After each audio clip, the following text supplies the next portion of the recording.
राधे राधे। आज दोस्तों आपको गोपाल जी की पोशाक बनाना सिखाते हैं।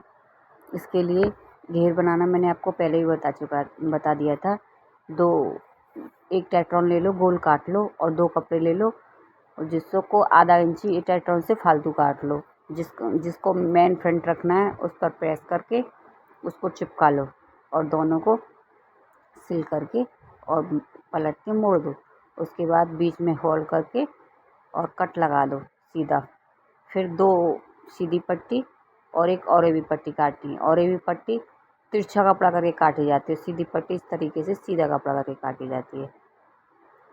तो दोनों तरह की पट्टी काट के जो सीधी पट्टी होती है उसको जो कट लगाया था हमने उस पर लगा लेते हैं और जो और भी पट्टी होती है उसको कमर पर लगाते हैं। तो पहले हम पट्टी को लगाने से पहले उनको मोड़ करके सिलाई लगा लेते हैं, फिर उसको पलट के सीधा कर लेते हैं, तब पट्टी लगाने से सफाई अच्छी आती है। नहीं तो अच्छी सफाई नहीं आती है, फिर उधड़ी उधड़ी सी लगती है, धागे से निकलते हैं। अब हम देखो पट्टी पर सिलाई लगा रहे हैं। अब इसको पलट के सीधा करेंगे। उसके बाद में फिर हम एक पट्टी को और भी वाली को कमर पर लगाएंगे और उस पर डोरी लगाएंगे। एक तरफ से पहले लगा करके फिर डोरी लगाएंगे और फिर उसको पलट के डोरी को उसमें बीच में ले देंगे। जब तक हम आपको लगा कर दिखाते हैं, जब तक अगर आपने मेरा चैनल सब्सक्राइब नहीं किया है तो मेरे चैनल को सब्सक्राइब कर दो और बेल आइकन को दबा दो, जिससे कि नई जो वीडियो मैं आप सेंड किया करूँ वो आप देख सकें। Thank you. देखो आपने पट्टी सीधी कर ली है। अब देखो हमने पट्टी पेचकस की मदद से सीधी कर रहे हैं।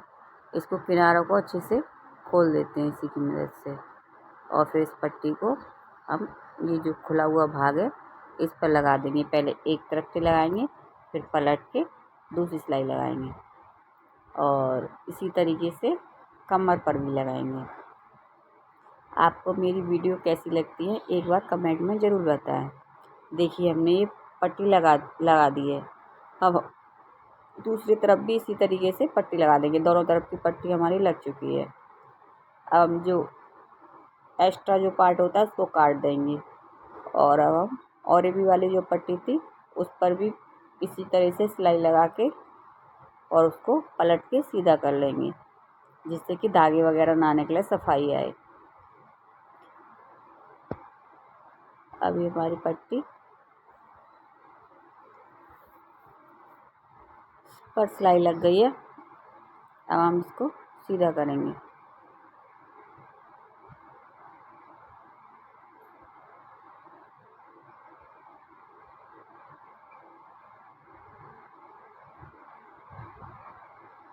देखो अब हम इसको सीधा कर रहे हैं वही पेचकस की मदद से। सीधी हो गई हमारी पट्टी।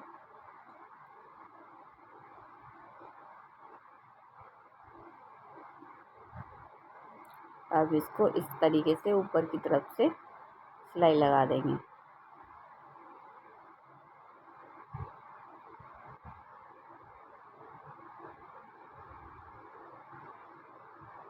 आपने डोरी ले ली, पहले ऊपर की तरफ से सिलाई लगा के फिर डोरी बीच में लगा के उल्टी तरफ से फिर सिलाई लगा देंगे, जिससे कि डोरी अच्छे से लग जाए। और इस पर इस तरीके से लेस लगा देंगे। लेस आप किसी भी तरीके से लगा सकते हो, किसी भी डिज़ाइन से लगा सकते हो, लेकिन मैं इस तरीके से लगा रही हूँ। देखो कैसी प्यारी लग रही है ना। अब इसकी चोली बनाएंगे। चोली बनाने के लिए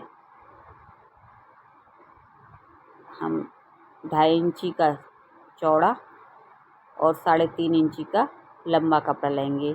ये मैं 4 नंबर के गोपाल जी के लिए पोशाक बना रही हूँ।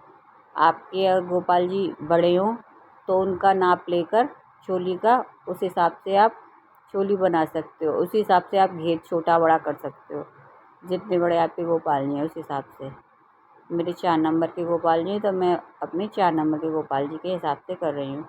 आपको अगर ये पोशाक परचेज करनी है या फिर इस तरीके की और भी पोशाक है मेरे पास, वो आपको परचेज करनी है या फिर सिर्फ घेर परचेज करना है नेट वाला या सादा, तो आप परचेज कर सकते हैं।